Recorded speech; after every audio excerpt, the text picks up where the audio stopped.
creamy baked macaroni, and today we will be making creamy baked macaroni. So guys, and today we are going to make creamy baked macaroni, and these are the ingredients. First, we have cream, cheese, butter, macaroni pastor, tomato sauce.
But would you like to subscribe yet?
Sarap!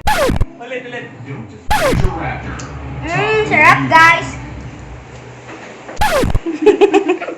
Sarap guys! And don't forget to like, share, subscribe! Ay, oh.